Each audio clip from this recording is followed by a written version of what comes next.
कल स्टोइकियोमेट्री बता रहे थे ना कि रिएक्शन को सबसे पहले बैलेंस करना होता है, फिर उसके बाद उसको मास या फिर वॉल्यूम में कन्वर्ट करना होता है, then we have to proceed.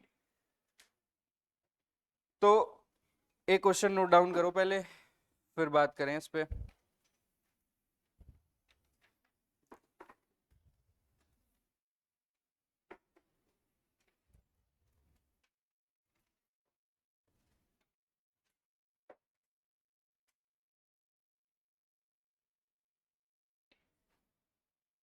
what quantity of what quantity of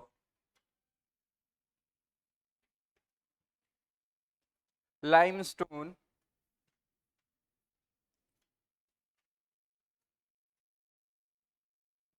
bracket CaCO3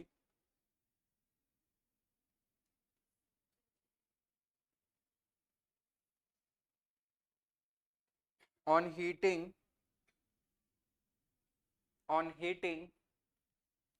will give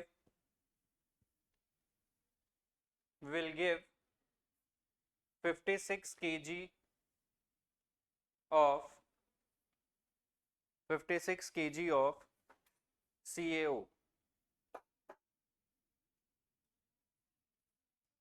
56 kg of CaO। शुरू करें? सबसे पहले रिएक्शन लिखो, इसकी क्या रिएक्शन बनेगी?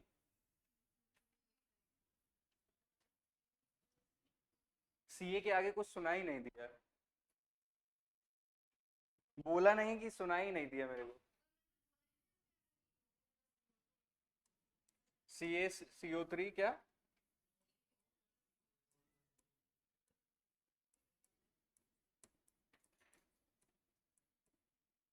ठीक है, सबसे पहले रिएक्शन को बैलेंस करना होता है।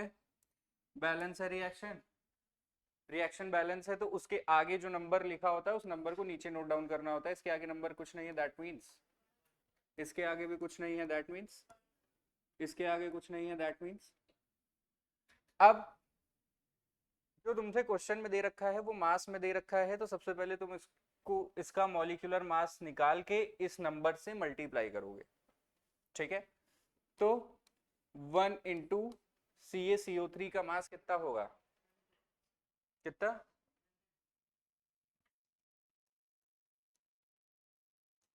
इसका मास कितना होगा?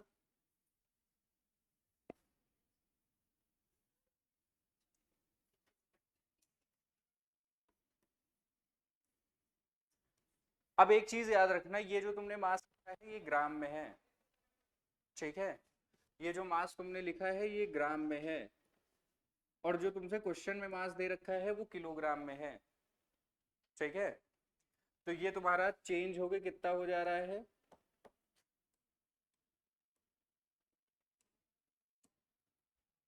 तो उस हिसाब से ये कितना होना चाहिए था? ठीक, क्या करोगे?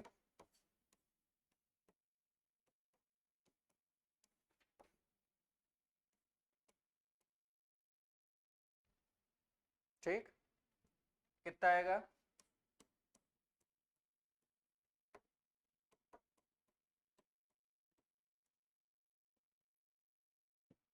ठीक है, इस चीज का ध्यान रखना, ऐसे ही क्वेश्चन सॉल्व होता है, इससे आसान तरीका कोई नहीं है।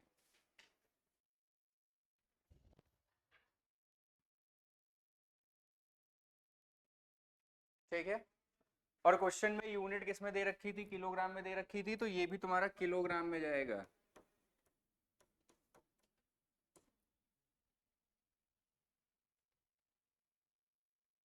ठीक है, इस तरीके से फ्रैक्शन बनाते हैं और सॉल्व कर लेते हैं। जो निकालना है उसको मानो x, जो दिया है उसकी वैल्यू रखो, फ्रैक्शन बनाओ, सॉल्व कर लो। ठीक, अगला क्वेश्चन लिखो।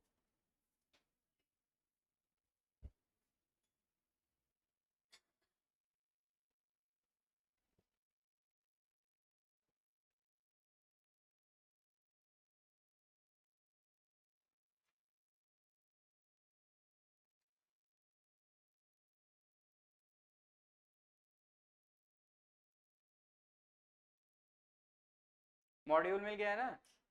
Page number 34 question number 61 solve करके बताओ कितना आएगा।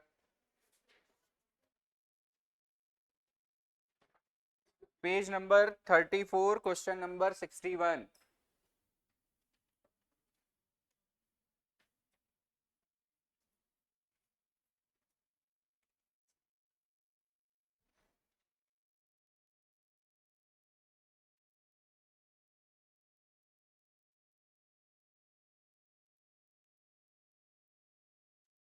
सेम ऐसे ही सॉल्व होगा।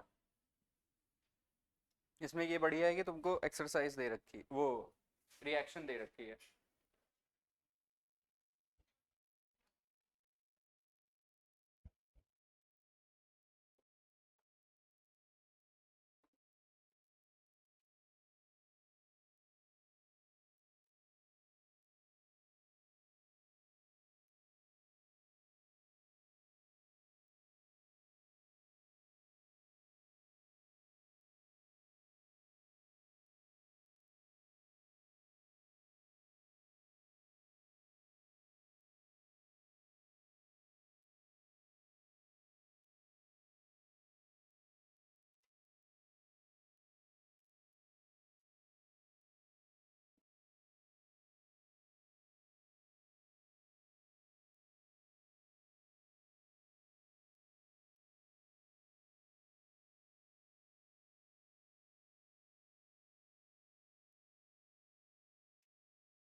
कितना आएगा?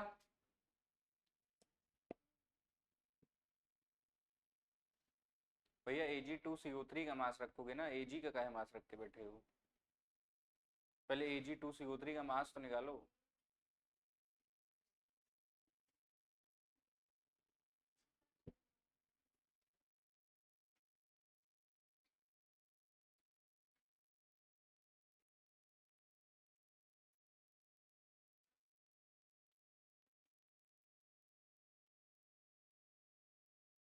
किसका मास ढूंढ रहे हो?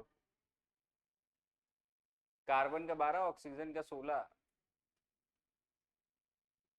दिया है क्वेश्चन में Ag का।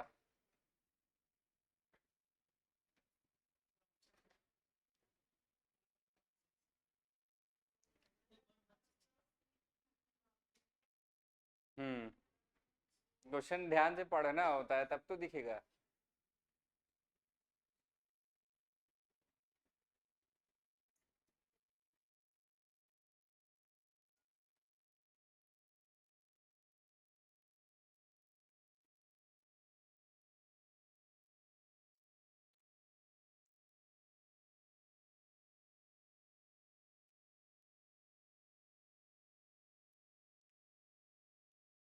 Ag2CO3 का मास कितना आ रहा है?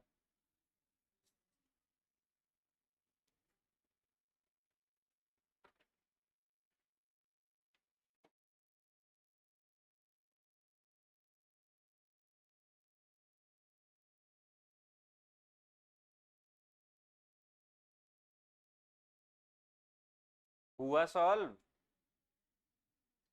तुम लोग इधर ही उधर करते रह जाओगे।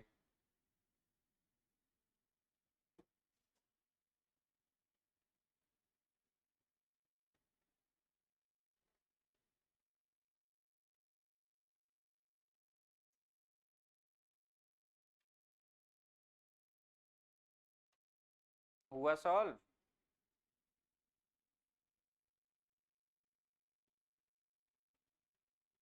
हुआ?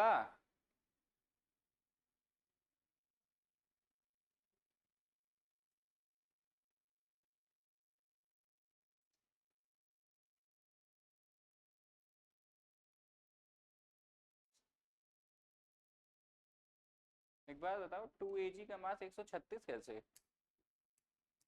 ये 136 कहाँ से आया?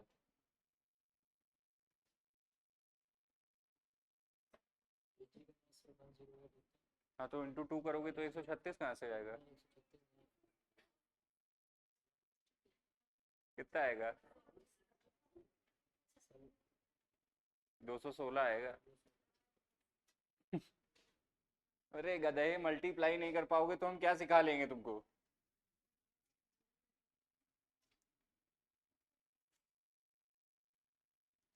हाँ कर लो पंचायत। आज देख ही लेते हैं कितना समय लोगे एक क्वेश्चन सॉल्व करने में, देख ही लें तुमको।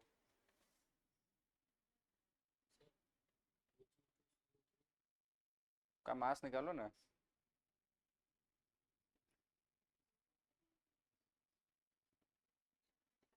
कितना आया?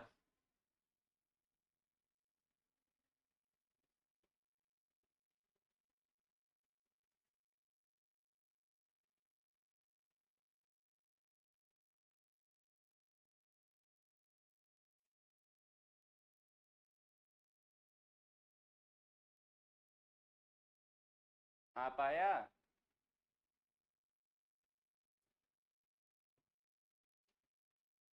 अरे यार इतना भी स्लो मत पड़ जाओ, केवल फॉर्मूले में वैल्यू रखनी है और सॉल्व कर लेना है, फ्रैक्शन ही बनाना है। फ्रैक्शन नहीं बन पा रहा है इतनी देर से, मॉलिक्यूलर मास नहीं निकला होगा। Ag2CO3 का कितना? वो देखो।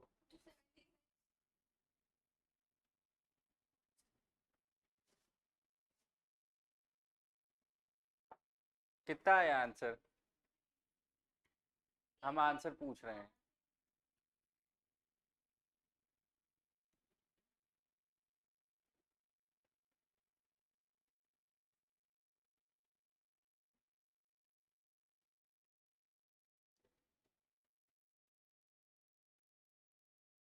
सर आज की तारीख में आंसर चाहिए सर, 24 घंटा नहीं दे सकते हैं क्वेश्चन के लिए, तब भी नहीं हो पाएगा।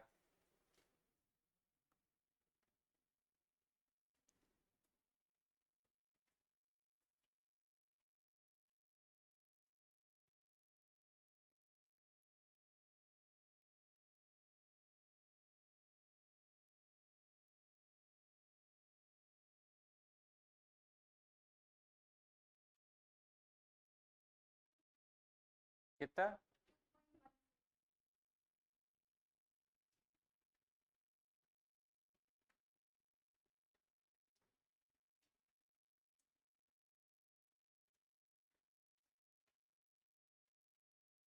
सही है आंसर।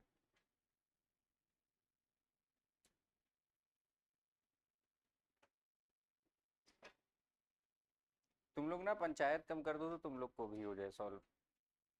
जब मैं बोर्ड पे बताता रहता हूँ तो तुम लोग की पंचायत चलती रहती है।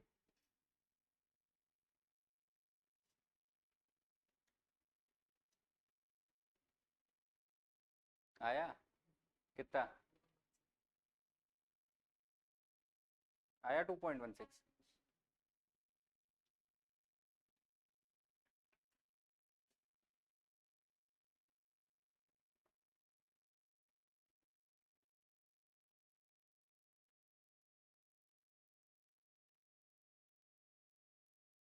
आया? कैलकुलेशन, कैलकुलेशन गलत हो रही है।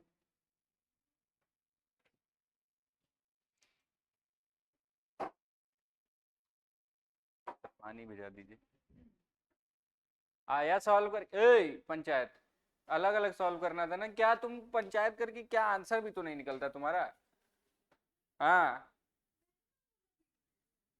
4 बार उधर 4 बार इधर 4 बार इधर, आंसर तब भी नहीं निकल पा रहा है।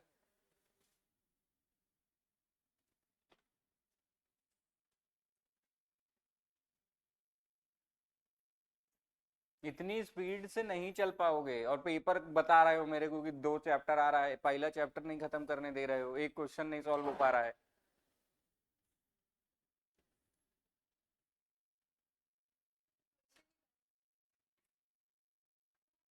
इक्वेशन बैलेंस दी हुई थी। नहीं, बैलेंस है।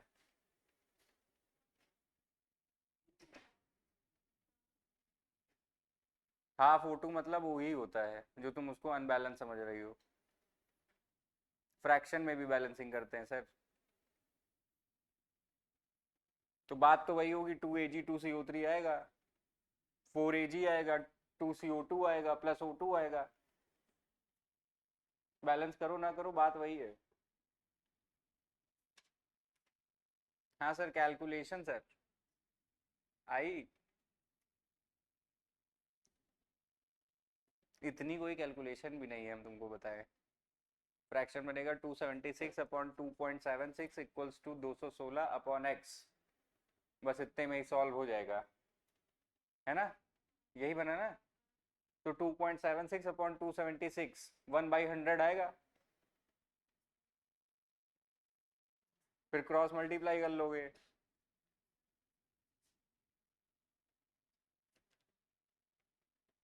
Two point seven six upon 276 आ रहा है, 276 अपॉन 2.76 आ रहा है, आ रहा है। तो जब 2.76 से काटोगे तो 100 बचेगा, तो 100 बराबर 216 अपॉन एक्स बचेगा। एक्स को उधर भेजोगे, 100 नीचे भेजोगे, 2.16 आएगा डायरेक्ट आंसर। इसमें कैलकुलेशन क्या करनी थी, फ्रैक्शन यही बना था। इसीलिए बोलता हूँ मुझे इससे डर नहीं है कि मुझे सिखाना क्या है, मुझे इससे डर है कि जो तुम कैलकुलेशन करते हो एकदम खींच के डिवाइड करते चले जाओगे। अरे पॉइंट हटा लेते, नीचे 2 जीरो बढ़ा लेते, या नीचे से पॉइंट हटा लेते, ऊपर 2 जीरो बढ़ा लेते। डायरेक्ट दिख रहा था 276 इंटू 100 करेंगे, ऊपर वाला न्यूमरेटर मैच कर जाएगा, 100 बचेगा।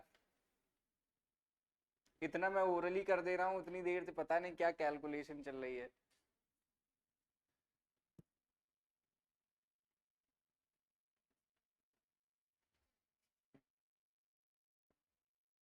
यूपीएससी सवाल नहीं दिया, इतनी देर से लिख के काटने में लगे हो।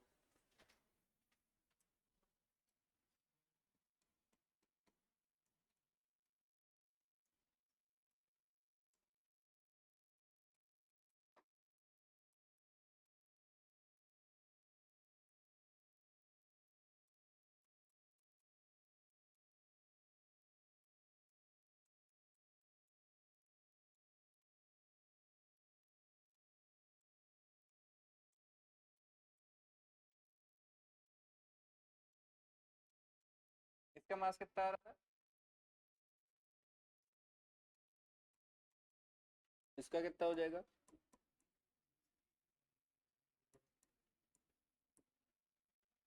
ठीक, ये चेंज हो गया, कितना हो गया, ये कितना हो जाएगा? इतनी देर से ये नहीं हो पा रहा है, इसीलिए बोलता हूँ मुंह बंद करोगे तो दिमाग काम करेगा। जब मैं इधर घूमूंगा तो तुम्हारा मुंह चलने लगेगा। इतने के आगे क्यों नहीं हो पाया, इसके आगे करना ही क्या था? 276 अपॉन 2.76,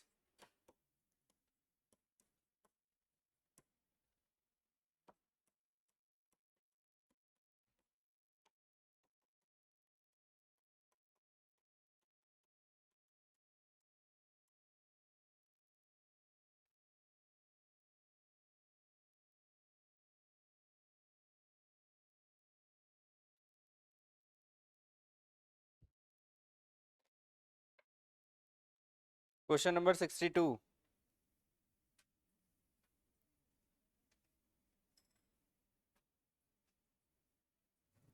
क्वेश्चन नंबर 62।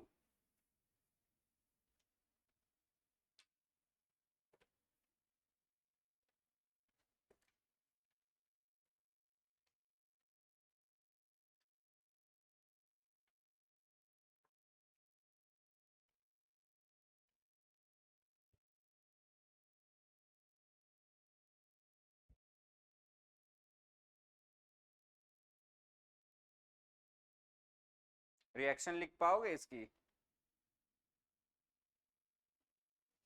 कहाँ लिखी है?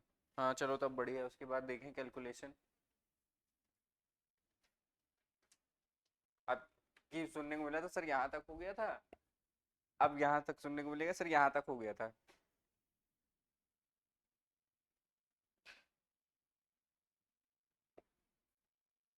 फिर नेक्स्ट वाले में हमको यहाँ तक सुनने को मिलेगा, फिर उसके बाद हम यहाँ तक पहुँचेंगे। अभी 3 स्टेप बचा हुआ है।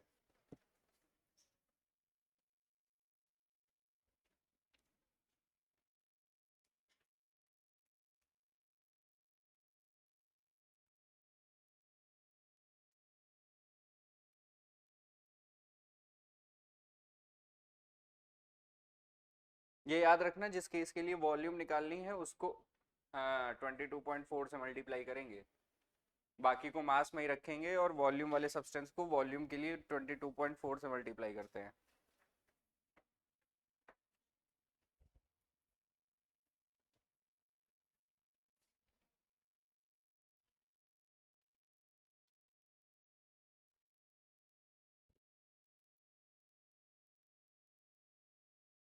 हुआ solve?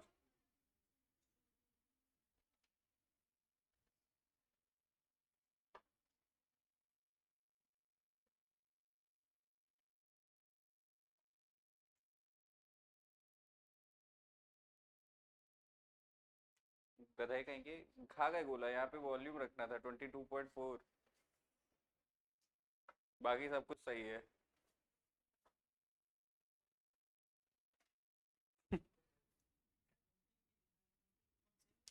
Twenty two point four.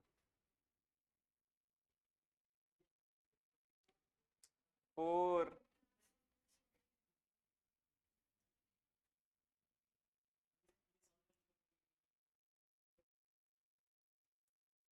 ये ज्यादा बुद्धि वाले है ना।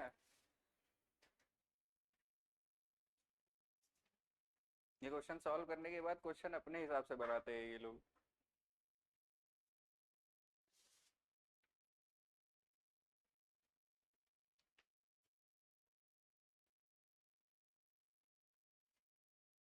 रिएक्शन कब से इक्वल टू में चलने लगी? रिएक्शन में एरो होता है, इक्वल टू एरो उसे बोलते हैं।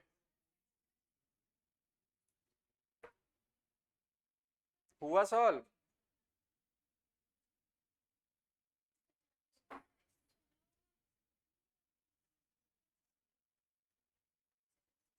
बस इसकी वॉल्यूम निकालनी है, उसकी जगह पे 22.4 से मल्टीप्लाई करना, उसका मॉलिक्यूलर मास मत निकालना। C2H2 के लिए मॉलिक्यूलर मास नहीं निकलेगा, उसको 22.4 से मल्टीप्लाई करेंगे।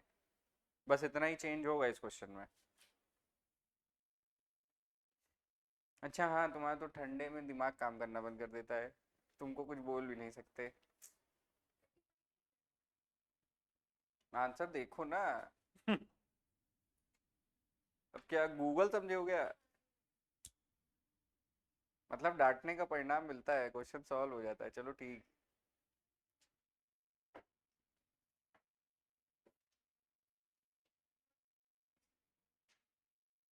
तुम्हारा दिमाग वैसे भी नहीं काम करता है ठंडी में।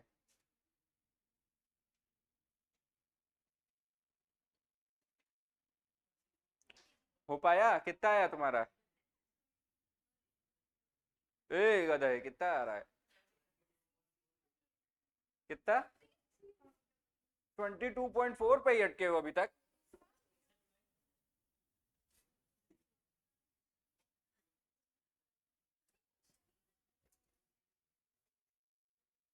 इनको क्वेश्चन गलत लगने लगे। वैल्यूम।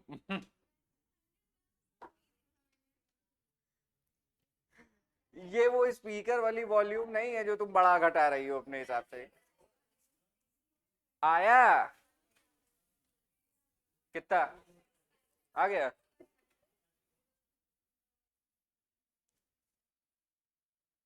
थोड़ा पढ़ लिया करो, मास में सॉल्व करते थे।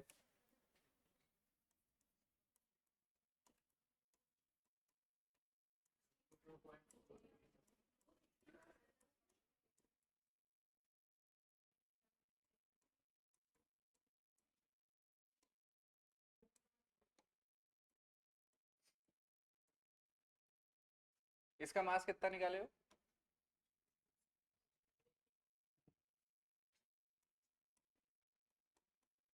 इस केस के लिए वॉल्यूम रखना था, इसको निकालना है, इसको मानोगे x, चेंज हो गया, कितना हो गया है? फ्रैक्शन बन रहा है तुम्हारा सीधा सीधा।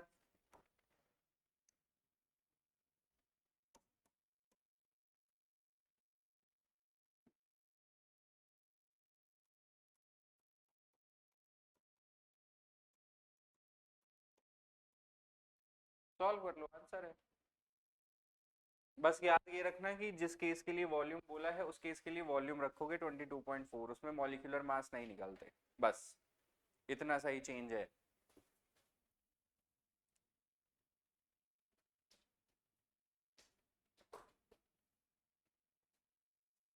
क्वेश्चन नंबर 63, इसको हम क्या बोलते थे?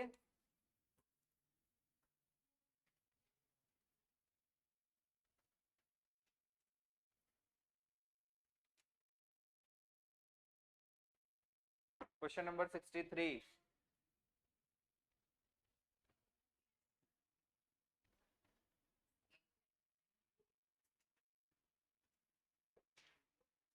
तुम जैकेट वैकेट लेके आया करो।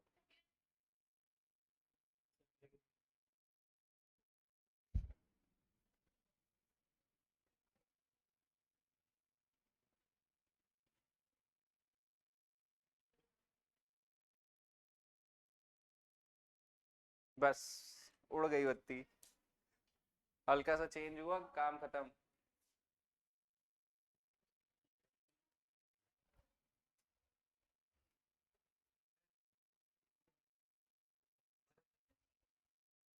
क्या होगा?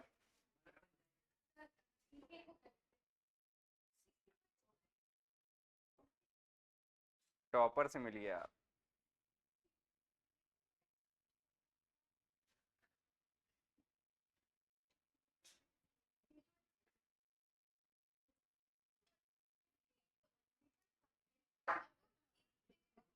एक एच के ऊपर नीचे के चक्कर में उसका नाम बदल जाता है। वो इथाइल होता है और वो इथेन होता है।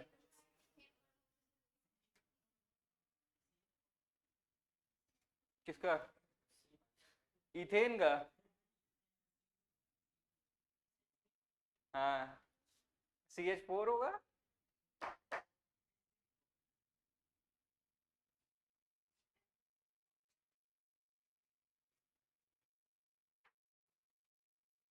सॉल्व करो।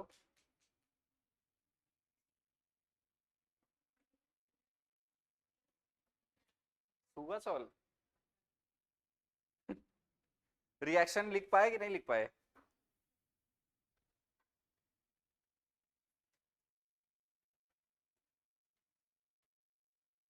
कंबशन के केस में किससे रिएक्शन कराते हैं? तो क्या बनेगा?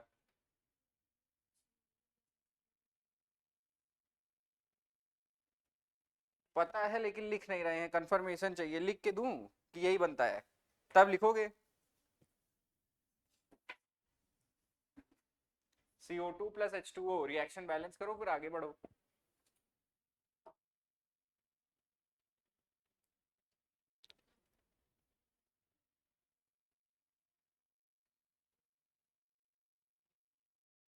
हो पाएगा?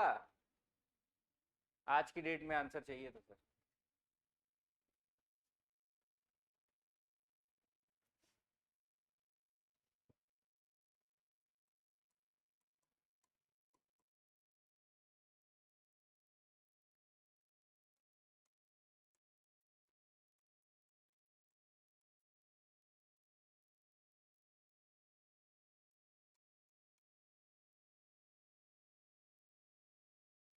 रिएक्शन बैलेंस हो गई। यहाँ 1 है, यहाँ 7/2 दे रखा है। पूछा किसमें किसमें है? क्या पूछा क्या है?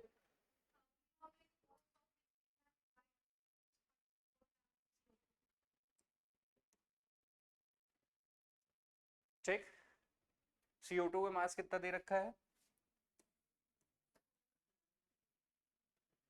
और CO2 का एक्चुअल मास होता कितना है? तो जब दोनों को डिवाइड करोगे तो मोल मिल जाएगा। कितना? 1। ये मोल है तो इसके नीचे रखे हमने 1। इसका तुमको निकालना है, इसको मानोगे x। ये 2 बनता है तो ये 1 रिक्वायर्ड था, ये 1 बन रहा है तो ये कितना होगा?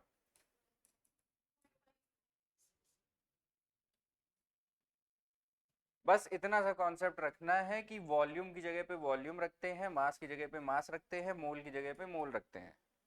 और जो नंबर हम लिख रहे होते हैं रिएक्शन से उतार के, वो तुम्हारा मोल होता है। ठीक है। अब तुम मुंह चला लोगे फिर बाद में बैठ के मुंह ताकोगे।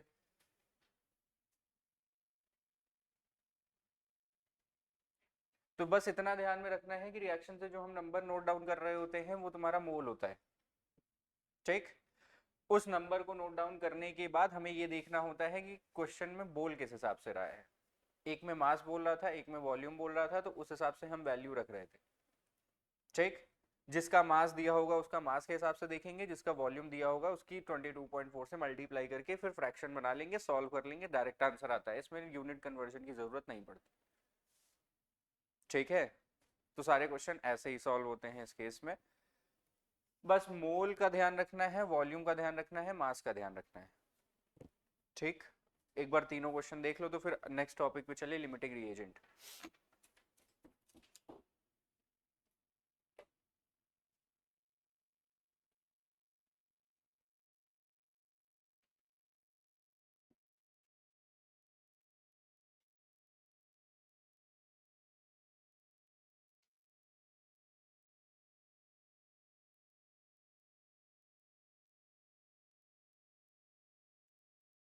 सिक्सटी सेवन सॉल्व करके देखो, हो पाएगा?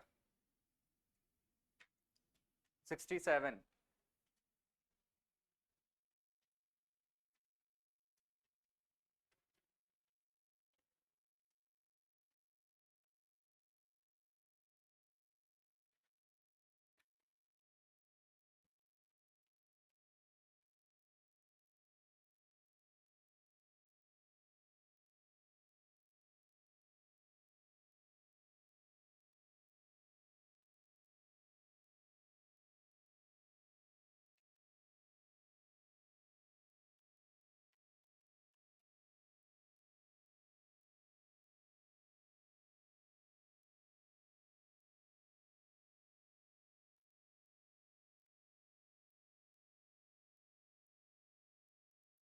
सबसे पहले कहा वही करोगे, रिएक्शन लिखने के बाद बैलेंस करोगे, बैलेंस करने के बाद नंबर लिखोगे, फिर उसके बाद मॉलिक्यूलर मास लिखोगे, उस नंबर को मल्टीप्लाई करोगे, फिर जो मास गिवन है वो लिखोगे और जिसका निकालना है उसको एक्स मानोगे। ये प्रोसेस कांस्टेंट चलेगी सब में।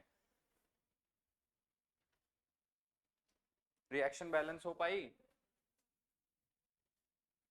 कितना? C2H2 plus 3/2O2।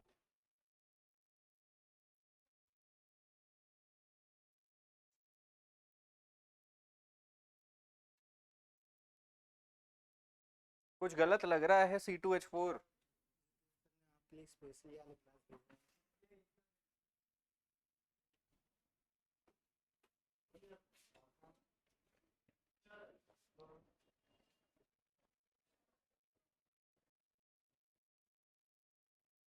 हम्म,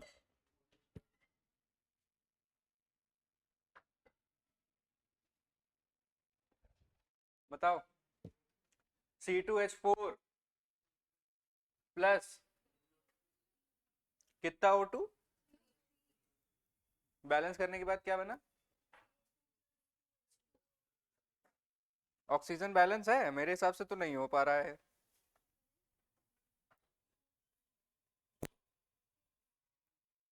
है बैलेंस? तो है बैलेंस तो आगे बढ़ो फिर।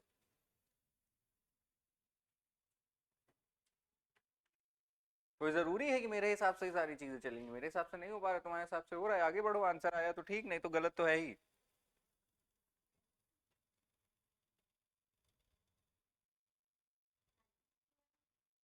3/2 का है? अब नहीं बैलेंस है। ये 3/2 हटाओ ना, 2 ऑक्सीजन इधर, 4 ऑक्सीजन इधर, कितने हुए? 6। और 3/2, 2 से 2, 3 ही ऑक्सीजन तो हो रहे हैं इधर। हाँ, आया आंसर? भैया एक का तो आंसर निकाल दो। हाँ,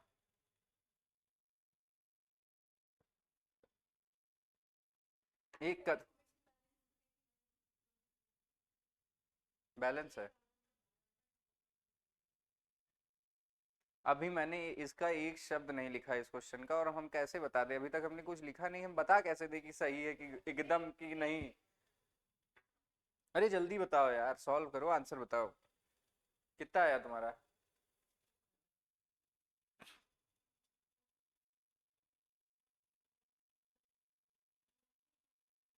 क्या पूछा गया था? हम्म। हाँ तो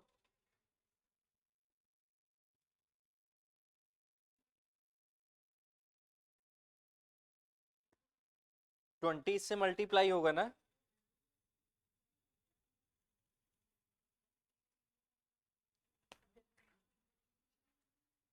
अब ये भी सिखाता रहा हूँ, क्रॉस मल्टीप्लाई भी सिखाना पड़ेगा क्या?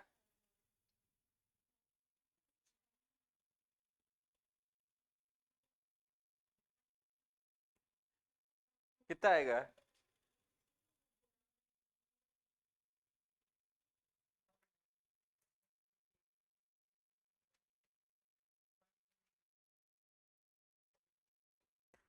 गधा कहीं का।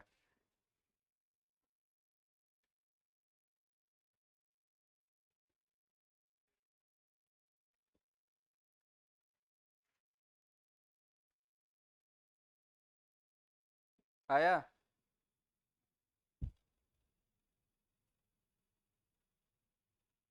हाँ तो ठीक तो है, 96/x 28/560।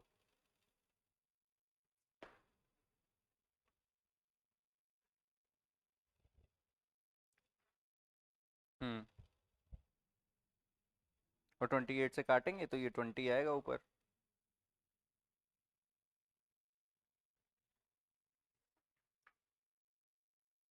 हुआ सर टॉपर?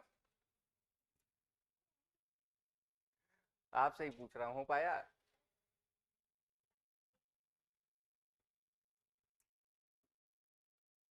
क्या?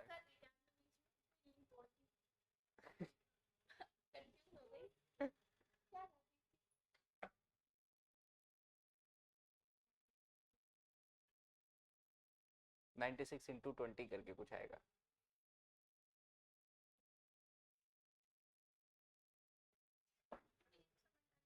आया। 1.99 नहीं, 1.92।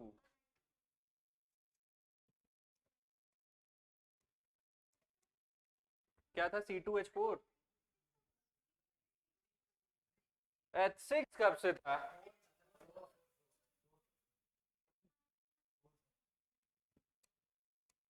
कितना आएगा?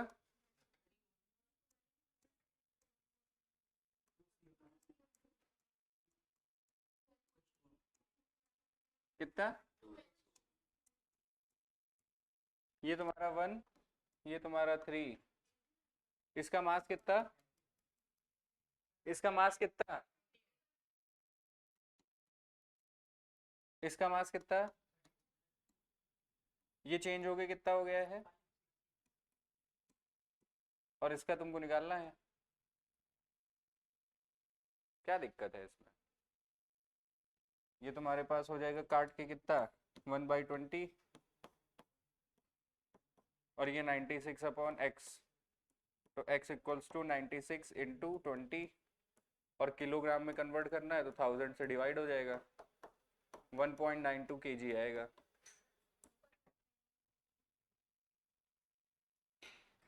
हाँ बोलो बोलो।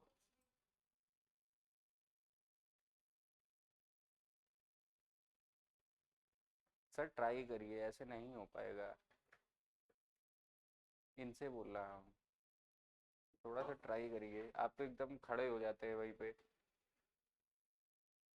मॉलिक्यूलर मास वगैरह पता होगा निकालना कैसे आता है। नहीं पता तो बैच एक्सेस लेके देख लो।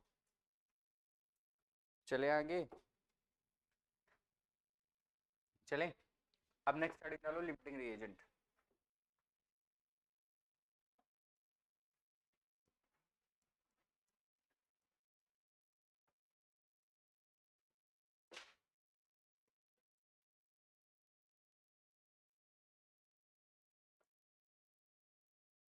अब अगर हम लिमिटिंग रिएजेंट की बात करें तो लिमिटिंग रिएजेंट एक्चुअली में होता क्या है? जो रिएक्शन में सबसे पहले खत्म हो जाता है उसको हम लिमिटिंग रिएजेंट बोलते हैं। तो जो भी प्रोडक्ट बनता है उसके हिसाब से बनता है। ठीक है। अगर घर में तुमको सारी चीज़ें अवेलेबल है तो तुम अपने हिसाब से खाना बनाओगे। सारी चीज़ें थोड़ी थोड़ी है तो फिर तुम खिचड़ी ही बनाओगे, सब चीज़ मिला के। तो हमें यहाँ पे पूरा मेन्यू मेंटेन करना है, ये मान के चलो। तो हमको सारी चीज़ें परफेक्ट चाहिए, कुछ चीज़ें ज़्यादा कुछ चीज़ें कम, तो हम उसी रेशियो में मिलाएंगे। ये नहीं कि जो ज़्यादा है वो ज़्यादा मिला दिया है, जो कम है वो कम मिला दिया है, जितना चाहिए उतना। तो उसमें होगा क्या कि कुछ चीज़ें बच जाएंगी, उसको हम एक्सेस रिएजेंट बोलेंगे, और कुछ चीज़ें खत्म हो जाएंगी, उसे हम लिमिटिंग रिएजेंट बोलेंगे, और लिमिटिंग रिएजेंट के हिसाब से तुम्हारा प्रोडक्ट की फॉर्मेशन हम करते हैं। अब इसके क्वेश्चन को पहचानते कैसे हैं कि तुमको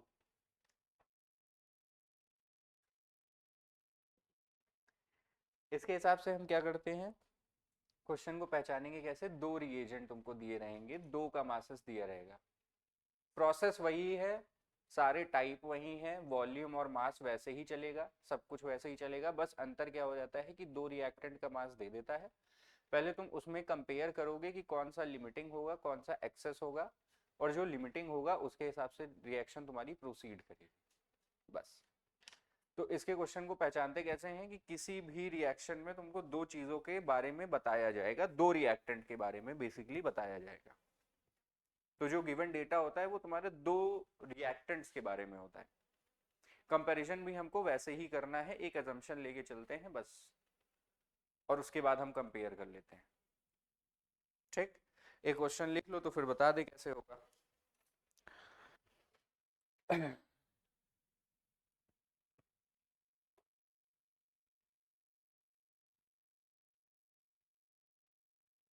10 gram of hydrogen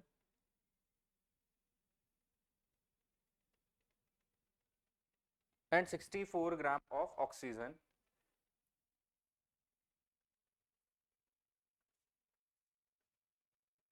is mixed together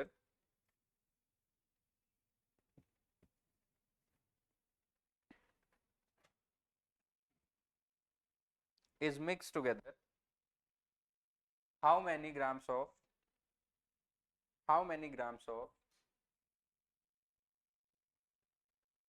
water is formed।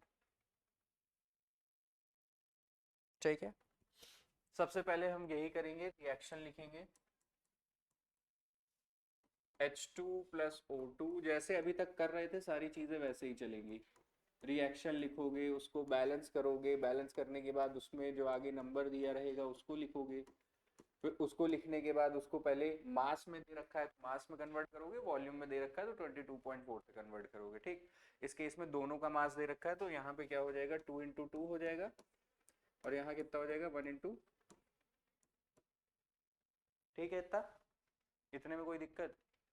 अब इसके बाद तुमको मास दे दिया गया है हाइड्रोजन का 10 और इसका दे दिया गया है कितना, 64।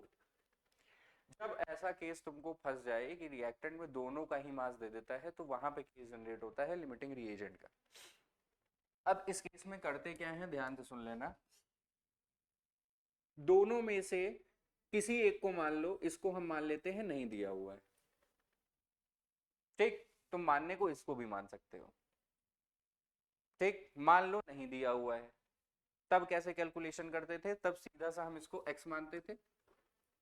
ठीक, x मानने के बाद अगर हम बात करें तो ये फ्रैक्शन बनेगा।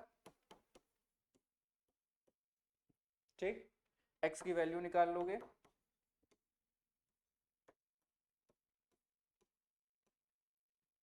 ठीक, x की वैल्यू आ गई कितनी,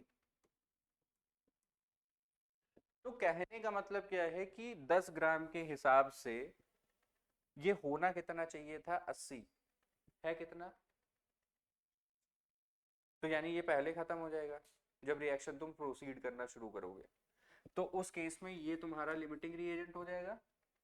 ठीक, ये लिमिटिंग रिएजेंट होगा, ये तुम्हारा पूरा यूज हो जाएगा, यानी इस रिएक्शन में इसके हिसाब से कैलकुलेशन तुमको करके चलनी है।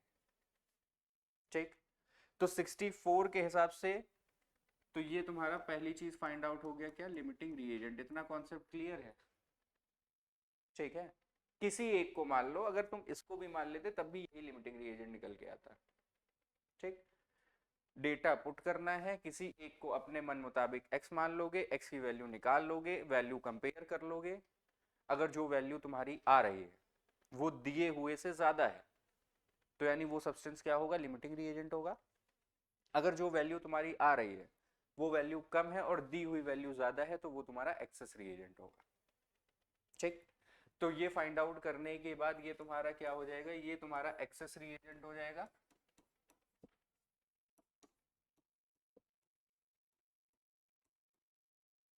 ठीक, तो अब जो वाटर की फॉर्मेशन होगी वो इस 10 ग्राम के हिसाब से नहीं, इस 64 ग्राम के हिसाब से होगी। अब इसको तुम्हें पूरी तरीके से छोड़ देना है। ठीक, पूरी तरीके से तुम्हें इसको छोड़ देना है। सीधा तुम यहाँ पे फिर प्रोसीड वैसे ही करोगे और लास्ट में फ्रैक्शन बना लोगे, आंसर तुम्हारा आ जाएगा। क्लियर? तो एक स्टेप बढ़ जाता है, दैट इज कंपैरिजन। एक कैलकुलेशन तुमको अपनी तरफ से फ्रैक्शन बना के करनी पड़ेगी कि तुम्हें तब पता लगेगा लिमिटिंग रिएजेंट कौन सा है और एक्सेस रिएजेंट कौन सा है। क्योंकि सिंपल सा है कि तुमको अगर वैल्यू पता हो कि कितना तुमको चाहिए और कितना दिया हुआ है तो तुम कंपेयर करके बता दोगे। तो तुम्हें चाहिए कितना वो तुम्हारा क्वेश्चन से आएगा। ठीक, जैसे सॉल्व कर रहे थे अभी तक कि 100 ग्राम तुम्हारे पास CaCO3 दे रखा है तो CaO कितना फॉर्मेशन होगा तो वो तुम x मान के निकाल ले रहे थे। तो वैसे ही अगर 10 ग्राम तुम्हारा हाइड्रोजन है तो उसके हिसाब से अगर वाटर बनाना है तो हमें कितना चाहिए है, 80 ग्राम चाहिए है, ये तुमने निकाला। लेकिन क्वेश्चन में दिया हुआ है 64, तो यानी क्वेश्चन में कम दिया हुआ है, और कम दिया हुआ है तो उस केस में हम क्या करेंगे, इसको लिमिटिंग रिएजेंट मानेंगे और उसी के हिसाब से सॉल्व कर लेंगे। फिर तुम्हारे लिए वो 10 ग्राम कोई मायने का नहीं है। ठीक, इस हिसाब से हम कंपैरिजन करते हैं। You have to compare and you have to solve. सारे केसेस सारी चीजें वैसे ही हैं, बस बीच में यही एक स्टेप बढ़ जाता है, दैट इज कंपैरिजन। एक को तुम अपने मन से मान लोगे। अब तुम्हारे दिमाग में आ रहा होगा कि हम अगर आपने इसको माना हम इसको मान लेते हैं, चलो वो भी मान के देख लेते हैं। एक के हिसाब से तुम्हारा लिमिटिंग रिएजेंट पता चल गया ना, कौन सा था याद रखना, कौन सा है, ऑक्सीजन है। अब कुछ लोगों के दिमाग में आ रहा होगा कि हमने ये मान लिया, सारी चीजें पहले वैसे ही चलेंगी, ये 10 दे रखा था, ये कितना दे रखा था 64। अब कुछ लोगों के दिमाग में आ रहा होगा कि हम इसको मान लेंगे, तो हाँ मान लो, इसको हमने मान लिया, x मान लिया। तो 64 के हिसाब से हमें कितनी हाइड्रोजन की जरूरत बनेगी वाटर बनाने के लिए, तो वो हम पहले कैलकुलेट कर लें। 32/64, ठीक, x बराबर, यानी 64 ग्राम ऑक्सीजन के लिए हमें 8 ग्राम हाइड्रोजन चाहिए था। दिया कितना है, तो सीधी सी बात है ये लिमिटिंग एक्सेस रिएजेंट होगा और ये एक्सेस होगा तो ये लिमिटिंग ही रिएजेंट तो होगा। तो तुम कुछ भी मानोगे लिमिटिंग रिएजेंट वही आएगा अगर तुमने कैलकुलेशन सही से करी है तो। और अगर तुमने लिमिटिंग रिएजेंट निकाल लिया तो फिर क्वेश्चन वैसे ही सॉल्व होता है जैसे अभी तक सॉल्व कर रहे थे। यहाँ पे दिक्कत केवल एक चीज की है, लिमिटिंग रिएजेंट निकालने की है। ठीक, वैल्यू निकालोगे, कंपेयर करोगे, कंपेयर करके तुमको पता चल जाएगा। ठीक है, जो वैल्यू ज्यादा होगी, बस जो तुम कैलकुलेट कर रहे हो, अगर कैलकुलेटेड वैल्यू तुम्हारी बड़ी है एज कंपेयर टू गिवन, तो इस केस में हम क्या बोल सकते हैं, लिमिटिंग रिएजेंट ही तो बोलेंगे। तुमने निकाला 10 और दिया 8 है, तो उस केस में क्या बोलोगे, लिमिटिंग रिएजेंट ही तो बोलोगे। फिर वैसे ही अगर हम मान लें कि अगर गिवन वैल्यू तुम्हारी जो है वो ज्यादा है एज कंपेयर टू कैलकुलेटेड, तो इस केस में तुम बोलते हो एक्सेस रिएजेंट हो जाएगा। ठीक, तो एक वेरिएबल तुमको मानना है और उसके हिसाब से तुम्हें सॉल्व कर देना है, एजम्पशन माननी ही पड़ेगी। ठीक, चलो नोट कर लो तो फिर चले आगे, एक्स बाद के सॉल्व कर लो। सबसे पहले तुमको एक मानना ही पड़ेगा, एज्यूम।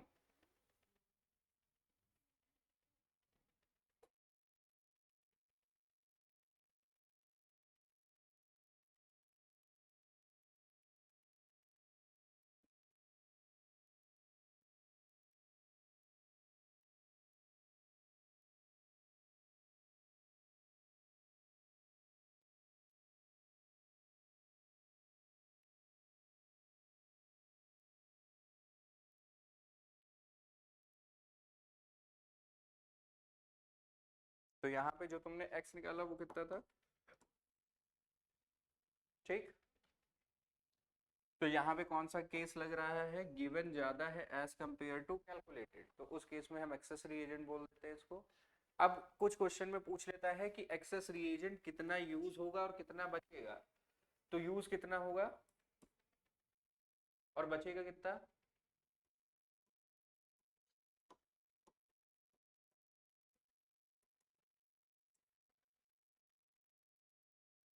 ठीक। क्वेश्चन में कुछ भी पूछ सकता है, तो थोड़ा प्रेजेंस ऑफ माइंड खोल के रखना, ये नहीं कि केवल हमने जो बता दिया केवल उतना ही दिमाग में रख के चल रहे हो, ठीक है। थोड़ा सा कॉमन सेंस यूज कर लेना। अब वो 10th वाली बात नहीं है कि कुछ भी पूछ लेगा, इतना एक्सप्लेनेशन दे दिया है, अब अपने हिसाब से समझ लेना क्वेश्चन में क्या पूछ रहा है, ठीक। थोड़ा सा कॉमन सेंस बढ़ा लो, हर एक चीज एक्सप्लेन करना पॉसिबल नहीं है, मल्टीपल टाइप के केसेस हैं और मल्टीपल चीजें हैं। थोड़ा सा 10th के जोन से बाहर आओगे तो फिर कैलकुलेशन सही चलेगी, छोड़ दो 10th निकल गया, ठीक। अब 11th में जितनी जल्दी इंटर कर जाओगे उतना ज्यादा बेटर रहेगा। चलें आगे।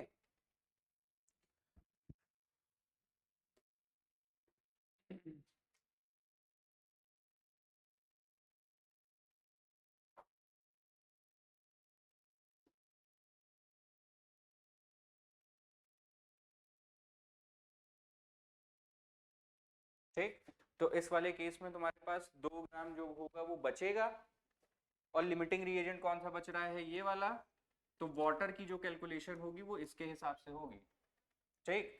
तो वाटर में जो फ्रैक्शन यूज करोगे वो ये वाला यूज करोगे, और बाकी कैलकुलेशन वैसे ही चलेगी, ठीक। बाकी कैलकुलेशन वैसे ही चल रही होगी, ये y मान लोगे, y तुमको वाटर दे देगा, कितने अमाउंट ऑफ वाटर तुम्हारा बन रहा होगा इस केस में, ठीक है। क्या होगा 32/64 इक्वल्स टू 36/y।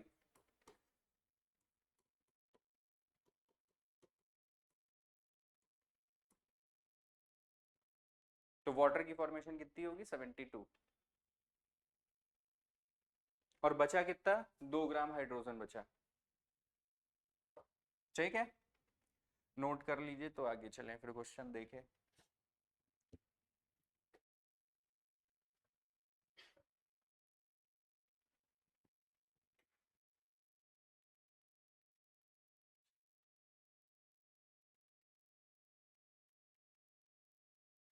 देखो ये मेथड अडॉप्ट कर लोगे तो थोड़ा इजी पड़ेगा, क्योंकि एनसीईआरटी में जो मेथड दे रखा है वो बहुत ही थ्योरेटिकल टाइप का मेथड है, उसमें लिखना ज़्यादा पड़ेगा तुमको, और उसको समझना भी पॉसिबल नहीं है, तुमको समझ ही नहीं आएगा कि क्या लिखना है इसमें। अगर नहीं यकीन मान रहे हो तो आज जाके केवल एनसीईआरटी का पन्ना पलट लेना, लिमिटिंग रिएजेंट लिखा होगा उसमें, और उसमें एक एग्जाम्पल दिया हुआ है NH3 वाला, ठीक है। इधर कॉलम में साइड में दे रखा है, 2 पन्ने उसमें लगे हैं, 2 कॉलम पूरे भरे हैं, तब जाके वो क्वेश्चन सॉल्व हुआ है, वो क्वेश्चन 2 लाइन का है,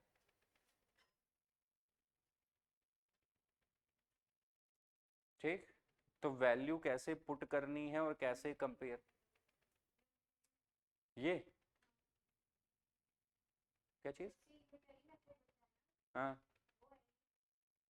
यूनिटरी मेथड तुम्हारा एनसीईआरटी में दे रखा है, कि वो पहले एक के लिए कैलकुलेट कराता है, फिर तुमसे आगे के लिए अगर इतना है तो इतना होगा, इतना है तो इतना होगा, वो होता है यूनिटरी मेथड, ये है डायरेक्ट। इस मेथड की प्लस पॉइंट तुमको मैं बता दूं, इस मेथड में तुम्हारा चाहे वॉल्यूम दिया हो चाहे मास दिया हो, इस केस में हम मास और वॉल्यूम दोनों को ही कंपेयर कर ले जाते हैं। लेकिन जो तुम्हारा एनसीईआरटी का मेथड बताता है वो पहले मास से वॉल्यूम में कन्वर्ट कराएगा, फिर उसके बाद वो वैल्यू सॉल्व करवाएगा।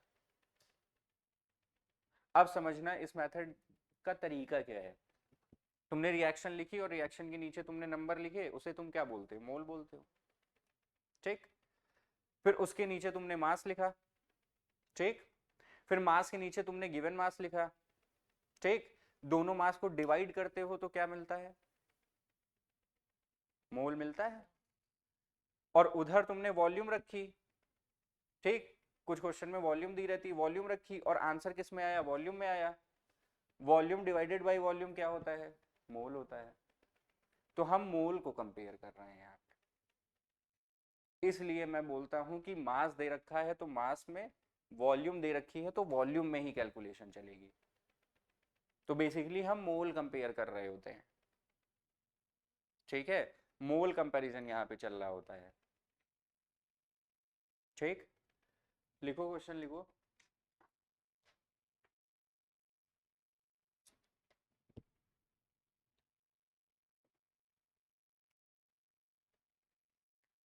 Zero point five mole of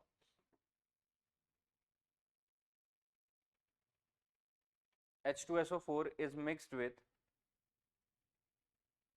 0.5 mole of H2SO4 is mixed with 0.2 mole of 0.2 mole of calcium hydroxide.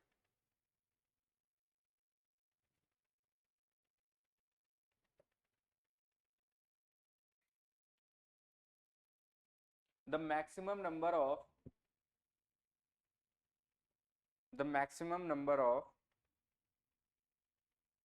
moles of CaSO4,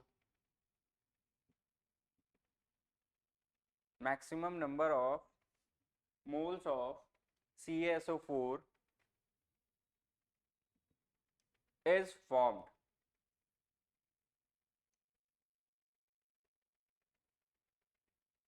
is formed। लिखो रिएक्शन,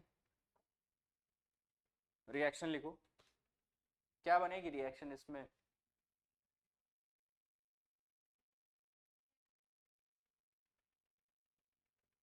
सर थोड़ा सांस ले लेते।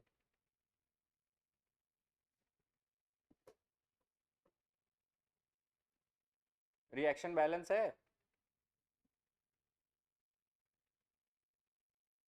बैलेंस। अरे लिखे रिएक्शन की नहीं लिखे।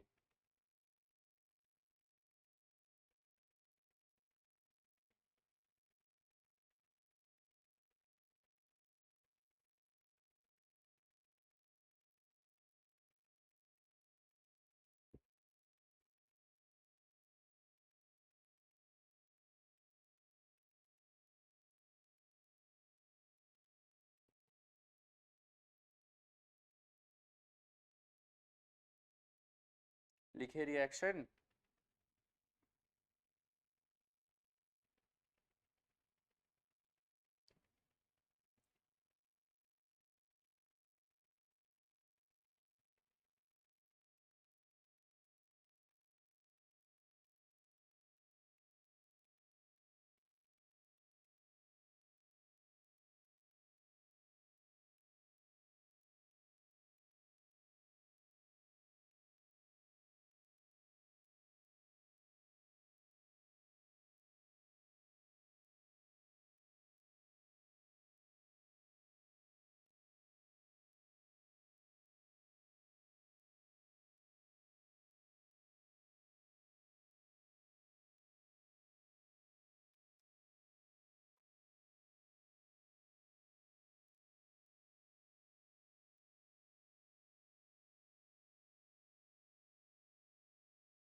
हो पाएगा।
आंसर आया?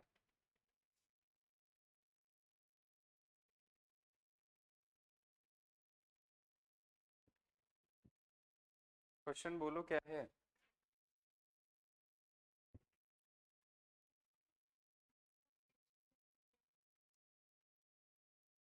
हाँ, कैल्शियम हाइड्रोक्साइड है और H2SO4 है। इसको रिएक्शन करा के तुमसे बोल रहा है CaSO4 बनेगा प्लस H2O बनेगा। ठीक, रिएक्शन बैलेंस है। बैलेंस के बाद तुमको क्या देखना होता है, उसका नंबर। अब नेक्स्ट जो तुमसे बोल रहा है वो मोल में ही बोल रहा है, तो यानी अब मास और वॉल्यूम का खेल खत्म। यहाँ पे कितना बोला और यहाँ पे फिर बोल रहे थे। ये तो ऐसे ही साफ साफ दिख रहा है, ये 1 था तो ये 1 चाहिए, ये 0.2 है तो ये कितना होना चाहिए, 0.2 होना चाहिए। है कितना, 0.5। तो ये तुम्हारा एक्सेस हो जाएगा। और कैलकुलेशन किसके हिसाब से चलती है, इसके हिसाब से। तो ये 1 था तो ये 1 दे रहा था, ये 0.2 है तो ये कितना होगा।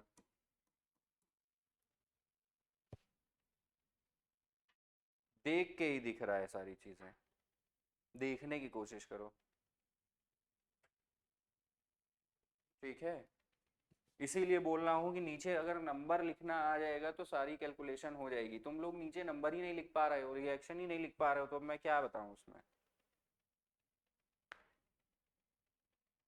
एसिड प्लस बेस की रिएक्शन है ये वाली, सॉल्ट और वाटर बनता है। नीचे नंबर लिखा, साफ साफ दिख रहा है, ये 1 है, ये 1 है, ये 1 है, तो ये 0.2 है तो ये भी 0.2 होना चाहिए था, ये भी 0.2 होना चाहिए था। डायरेक्ट आंसर दिख रहा है तुमको, कैलकुलेशन करनी ही नहीं है।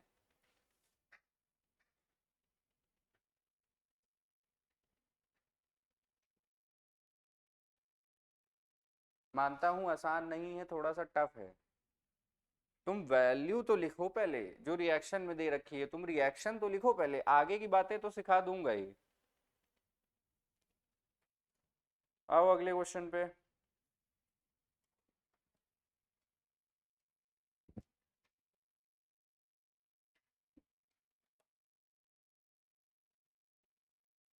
Fifty eight, 58।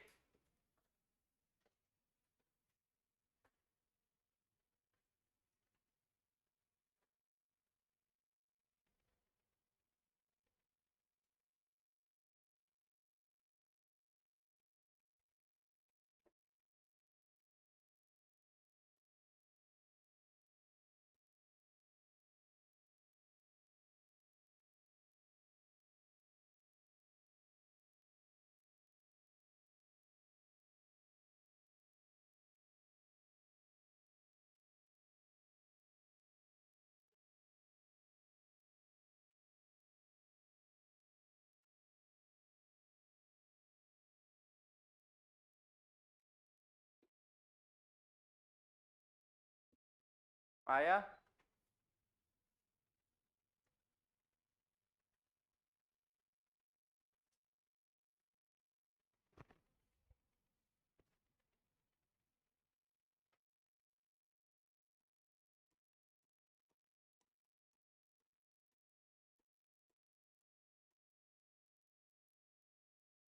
ठीक, ये 2 है, ये 1 है, ये 2 है।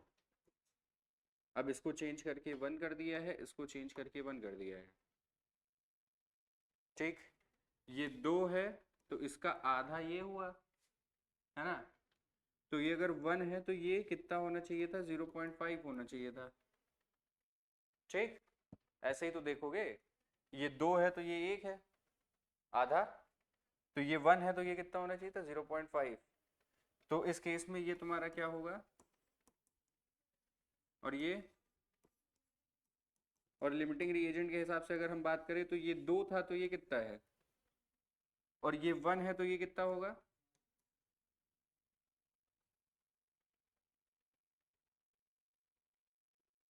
यार सेकंड क्लास का बच्चा भी इतना समझ जाएगा, सही बता रहा हूँ, देख के कि देखना क्या है, नंबर ही देखने हैं।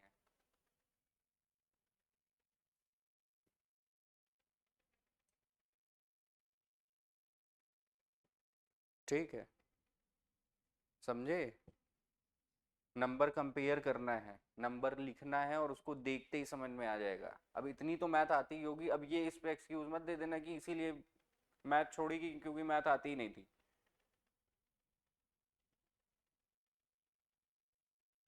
इस पे ये एक्सक्यूज मत दे देना, इसमें कोई ज़्यादा मैथ है ही नहीं, मैंने कैलकुलेशन कुछ बताई ही थी, मैंने तो केवल ये बोला कि ये बड़ा है कि ये तो तुमको पता ही है।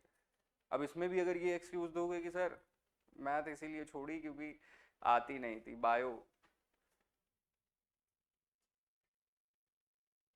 तो फिर नहीं हो पाएगा। थोड़ी सी मेहनत करनी पड़ेगी। एक बात बता दे, इतनी मैथ तो तुमको सीखनी ही पड़ेगी, चाहे वो फिजिक्स हो चाहे वो केमिस्ट्री। उसमें से तुम मैथ को एलिमिनेट कर ही नहीं सकते हो, और उसमें कोई एक्सक्यूज चलता भी नहीं है। इतना तो दिख रहा होगा कि दो बड़ा है कि एक, दिखता है दो बड़ा है कि एक। और अगर वो दो है और वो एक है ना, तो दो को अगर एक कर दिया तो वो कितना हो जाएगा? बिना पेन चलवाए कैलकुलेशन करवा दे रहा हूं। अब तुम बोल रहे हो वो भी नहीं सीखेंगे, तो हम क्या करवाएं फिर बताओ? देख लो भैया, क्वेश्चन नंबर 55 से लेके 73 तक। एक काम करो, पेज नंबर 30 से लेकर के पेज नंबर 35, 73 क्वेश्चंस हैं, उसको देख लो एक तरफ से। इसके बाद तुम्हारे पास तीन टॉपिक और बचते हैं बस। एक प्योरिटी और एक परसेंटेज यील्ड और एक लास्ट में कंसंट्रेशन टर्म। चैप्टर फिनिश हो जाएगा। 3 लेक्चर और लगेंगे, 3 क्या 2। परसेंटेज ऑफ प्योरिटी और परसेंटेज ऑफ यील्ड केवल 1 लेक्चर का है, उसमें भी यही सेम टाइप की रिएक्शन ही चलेगी।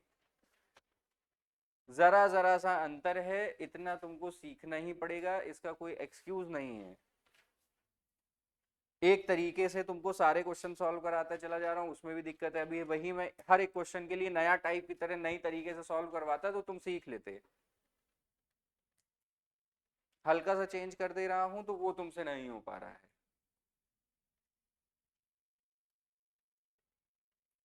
देखो अभी पहला ही चैप्टर है, और अगर ये तुमसे नहीं हो पा रहा है तो सोच लेना फिर 1 साल में क्या ही दिक्कत हो जाएगी। पहले ही बता दे रहा हूँ, अगर साइंस ली है तो पढ़ो।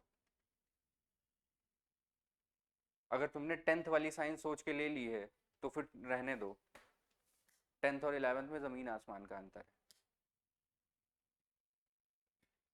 बता दे रहे हैं पहले ही। वहाँ 4 चैप्टर हुआ करते थे, यहाँ पे 11 चैप्टर हैं। और जितने तुम्हारे वहाँ 4 चैप्टर थे, वहाँ यहाँ पे केवल 1 चैप्टर है।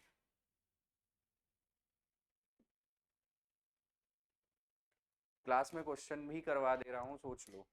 नहीं, मेरा काम था केवल आता पढ़ाता चला जाता है। करो क्वेश्चन, कर रहा हूँ मेहनत तो कर लो। मेरा कहने का मतलब इतना सा है, क्वेश्चन नहीं करोगे तो केमिस्ट्री करने का कोई मतलब नहीं। थ्योरी तुम लाख रटे रहो, फॉर्मूला नहीं पूछा जाता, पूछे न्यूमेरिकल ही जाते हैं। और कौन सा टाइप पूछ लेगा तुमको भी नहीं पता।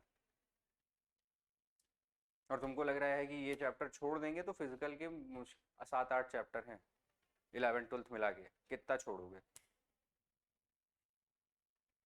तो ये दिमाग से निकाल ही दो कि फिजिकल छोड़ देंगे sir.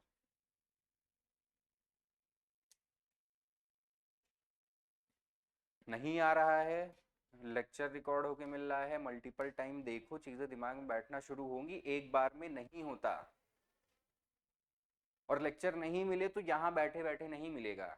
You have to go and you have to connect in the reception area, you have to given the batch access, allot हो जाएगा जो नंबर यहाँ पे होगा। रिस्पॉन्सिबिलिटी आपकी है, पढ़ना आपको है, रिस्पॉन्सिबिलिटी आपकी है, मेरा काम है पढ़ाना। अब रिकॉर्डेड लेक्चर आपको मिल रहे हैं, अब उसका एक्सेस आपके पास नहीं है तो उसकी अवेयरनेस आपके पास होनी चाहिए। You have to go and connect. मैंने सबको यही राय दी, सबके पास है। अगर आपके पास नहीं है तो आप बैठे रहिए, फिर वेट करने वालों का सिलेक्शन नहीं होता, पहले ही बता दे रहा हूँ। You have to update your self.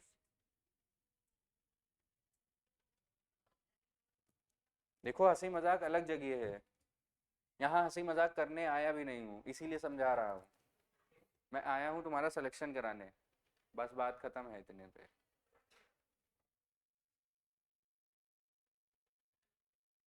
और मेरे को प्रैक्टिस मत कराना कि तुम क्वेश्चन दे दो और बैठ के देखते रहो, हमको तो प्रैक्टिस है, हम तो कर ही देंगे। हम इस क्वेश्चन को 1 सेकंड में कर देंगे देख के। इतना लिख रहे हैं कि केवल तुम्हारे दिमाग में खांचा खिंच जाए कि कैसे किया जाता है।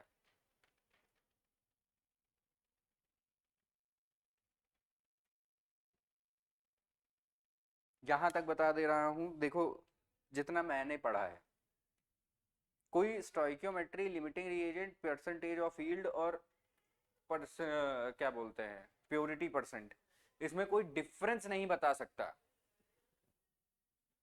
फैक्चुअल बात बता रहा हूं, इसमें जल्दी कोई टीचर डिफरेंस नहीं बता सकता है कि क्वेश्चन देख के कैसे पहचानना है। दूसरा वाला सेक्शन है, जितना मैंने बोला उतना उन्होंने किया, आज की डेट में उनको मोल कॉन्सेप्ट पूरा क्लियर है, पूरा क्लियर है।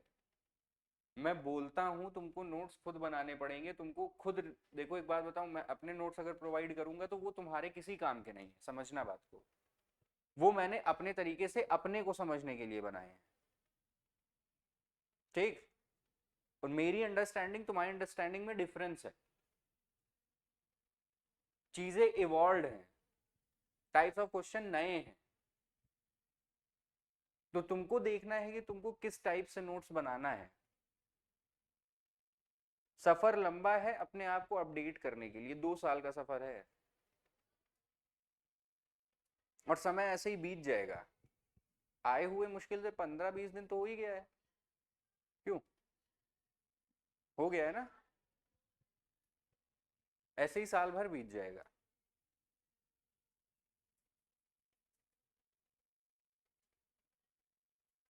देखो अब सिलेक्शन होना ना होना डजेंट मैटर यार, तुमने सीखा क्या, तुम पहले खुद से सवाल करने की आदत डालो, सिलेक्शन हो जाएगा, गारंटी बता रहा हूँ। बहुत सिलेक्शन करवाए हैं और मैं खुद भी सिलेक्टेड था, मैं बीटेक करके आया हूँ। मैंने अपनी प्रिपरेशन से लेके पता नहीं कितने लोगों को सेलेक्ट करा दिया होगा, मैं अपनी वाहवाही नहीं कर रहा हूँ। लेकिन पहले अपने से क्वेश्चन पूछो पर डे कि तुम सीख पा रहे हो, अपडेट कर पा रहे हो, तुम अभी 10th के जोन में फंसे हुए हो कि टीचर आएगा, टीचर लिखा देगा और तुम लिख लोगे और वैसे ही छाप लोगे और उसके बाद चल दोगे, और ना उससे एक क्वेश्चन आगे ना एक क्वेश्चन पीछे, तुमको बस उतना ही रट लेना है। नहीं होगा यार, 350 क्वेश्चन और 350 टाइप के क्वेश्चन तो पहले चैप्टर में ही तुमको दे रखे हैं, गिन लेना पूरे क्वेश्चन मिला के, केवल एक्सरसाइज की बात बता रहा हूँ, एग्जाम्पल अलग है।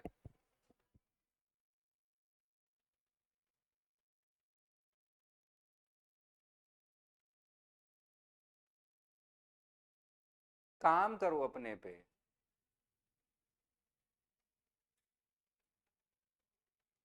देखो मैं नहीं चाहता कि जिस तरीके से आए हो उसी तरीके से 2 साल बाद बिना सेलेक्ट हुए चले जाओ, मैं सोचता हूँ कि आए हो तो सेलेक्ट होके जाओ, कम से कम वेस्ट ना जाए।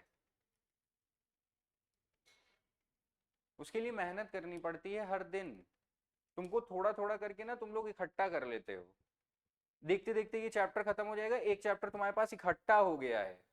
अब हम दूसरे चैप्टर पे चलेंगे तो वो तो चल ही रहा है और इधर ये इकट्ठा है। पहले चैप्टर में तुमको मेहनत करनी ही करनी है और दूसरे चैप्टर तो चल रहा है।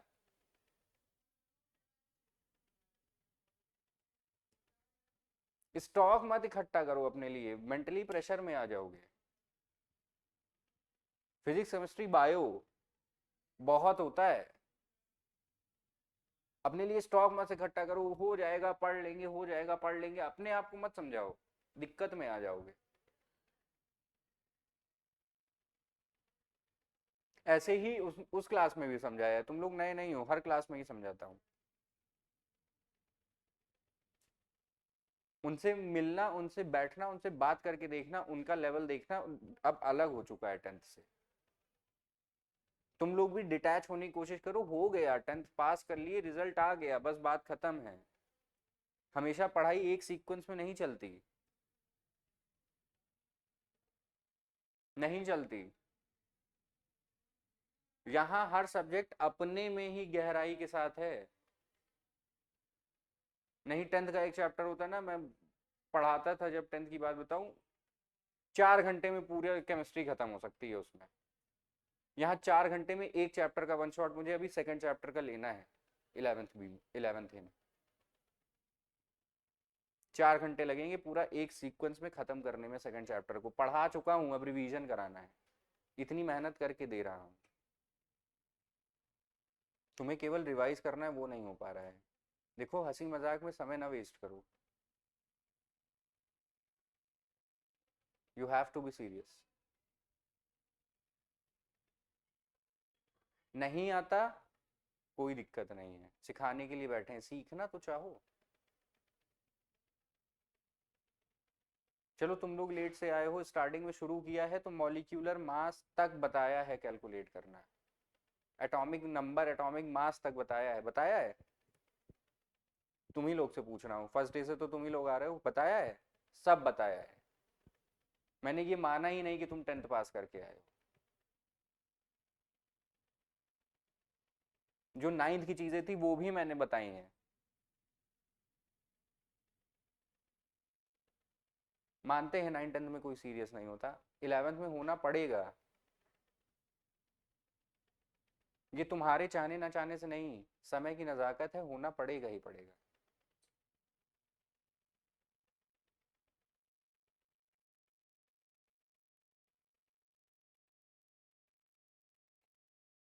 आज की डेट में उनकी ये हालत है कि क्वेश्चन भेजने की देर रहती है, उनसे सॉल्यूशन हो जाता है। तो स्टार्टिंग में 1 महीना उन्होंने भी मेहनत करी है, लगता है समय बदलने में, अपनी चीज़ों को बदलने में। पिछड़ जाओगे। और यही ड्रॉबैक ना 12th में बड़ा दिक्कत करेगा, जब तुम्हारा नीट का एग्जाम आने लगेगा। 12th में कोई दिक्कत नहीं रहेगी, क्योंकि 11th वेस्ट करने के बाद 12th तुमको आराम से पूरा दिमाग में रहेगा।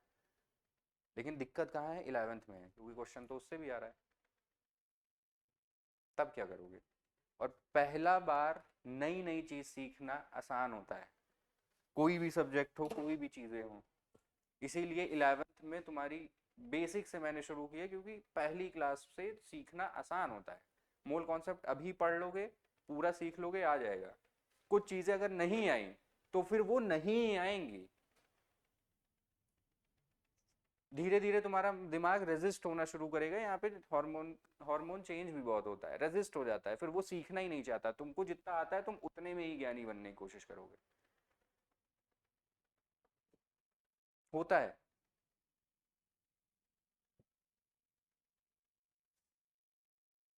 पहली बार अडेप्ट करो, 100% करो।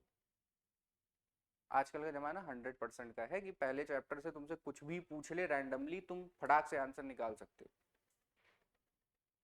तब तो वर्थ है। आजकल के समय में अल्ट्रेशन नहीं है। 90% आता है, 95% आता है, पहले चैप्टर में कुछ चीज़ें नहीं आती हैं। क्यों नहीं आती? क्या गारंटी है कि उसमें से क्वेश्चन नहीं आएगा? मैं तो हर सब्जेक्ट की बात कर रहा हूँ, अपने सब्जेक्ट की बात ही नहीं कर रहा। है गारंटी? अगर आ गई तो क्या करोगे? बोलोगे छोड़ देंगे सर। और एक क्वेश्चन मतलब 5 नंबर, क्योंकि अंधी तो जरूर मारोगे। तो 4 तो गलत होने पे है ही, और प्लस 1 कटेगा वो अलग, -5 तो है ही। क्या करोगे?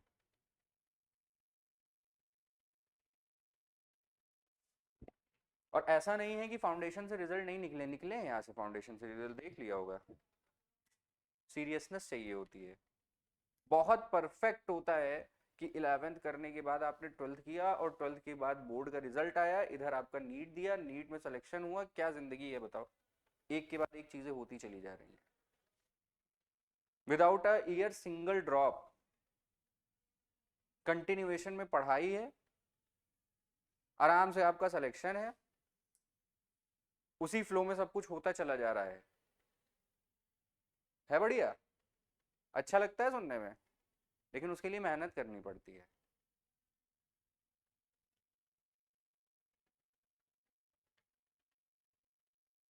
नहीं आता कोई दिक्कत नहीं है। Competition is not about to compete with each other. Competition is all about the updating yourself day by day according to the present trend of the need, जिस कंपटीशन की आप तैयारी कर रहे हैं। इसीलिए एक लाइन बोली जाती है, कंपटीशन की तैयारी करने से पहले कंपटीशन के बारे में पढ़ो कि क्या चल रहा है मार्केट में।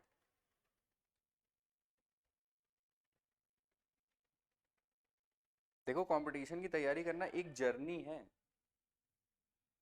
अच्छे से तय करोगे अच्छा होगा। अपने आप को समय पे अपडेट करोगे, रिजल्ट तुमको सोचने की जरूरत नहीं पड़ेगी, हमेशा पॉजिटिव निकलेगा।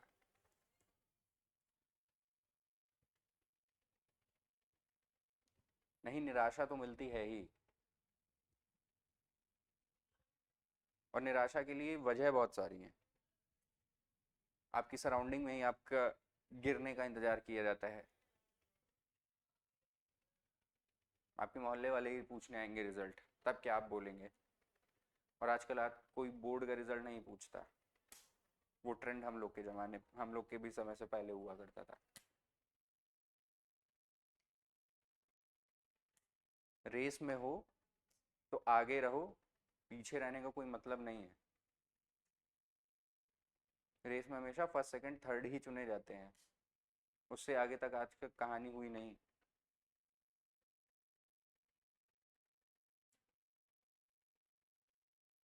और तुमको क्या लगता है ये मोल कॉन्सेप्ट छोड़ दोगे तो चल जाएगा? अभी थर्मोडायनेमिक्स में भी यूज पड़ेगा, इक्विलिब्रियम में भी यूज पड़ेगा, नेक्स्ट ईयर भी तुम्हारा जो पहला चैप्टर सॉल्यूशन में पड़ेगा, फिर उसके बाद उधर इलेक्ट्रोकेमिस्ट्री में पड़ेगा।